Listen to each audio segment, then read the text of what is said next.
Facebook, c'est probablement beaucoup plus de choses sur vous que vous n'imaginez.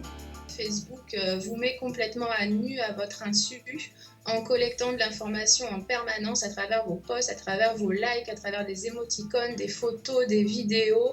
Et je pense que chaque utilisateur devrait télécharger ces données à caractère personnel pour avoir sous les yeux la preuve. C'est d'ailleurs assez simple à faire, il faut aller dans Paramètres et cliquer sur Télécharger une copie de vos données.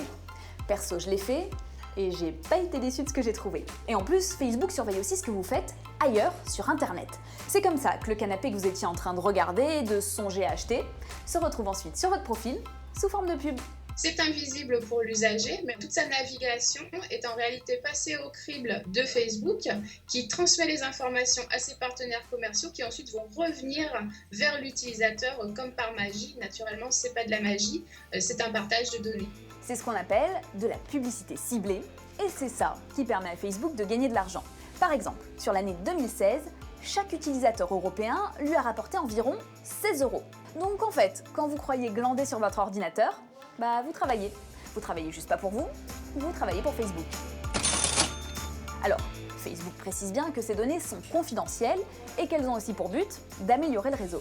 Facebook récupère nos données d'abord pour nous donner un meilleur service. C'est incontestable, c'est-à-dire que Facebook va d'une certaine façon apprendre à vous connaître pour sélectionner l'information qui vous est présentée et ça vous en avez envie, vous n'avez pas envie de tout lire. Bon, tout ça peut sembler anodin. Après tout, pourquoi s'inquiéter si on n'a rien à cacher? Et puis, il suffit de ne pas cliquer sur ces publicités ciblées. Mais le souci, c'est que ces données, elles peuvent servir à vous vendre autre chose qu'un canapé ou un voyage. Elles peuvent servir à vous vendre des programmes politiques et essayer d'influencer des élections, comme dans l'affaire Cambridge Analytica. Cette entreprise a recueilli les données de millions d'utilisateurs Facebook pour leur envoyer de la publicité ultra ciblée, donc ultra efficace, pro-Trump ou pro-Brexit. C'est pas la première fois qu'on a des techniques de propagande, de manipulation, de communication pour faire de la politique. Là, ce que l'on voit, c'est qu'on a une technique qui s'appuie sur les datas et qui n'a pas été mise en place de manière très, très honnête par cette société Cambridge Analytica. Et là, c'est tout de suite moins anodin.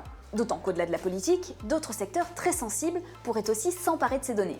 Si Facebook n'est pas capable de les protéger, ça peut très bien arriver, absolument. Ça pourrait se terminer chez un assureur ou chez un banquier. Alors, on fait quoi pour éviter tout ça? L'Union européenne a voté une nouvelle loi de protection des données qui va entrer en vigueur le 25 mai 2018.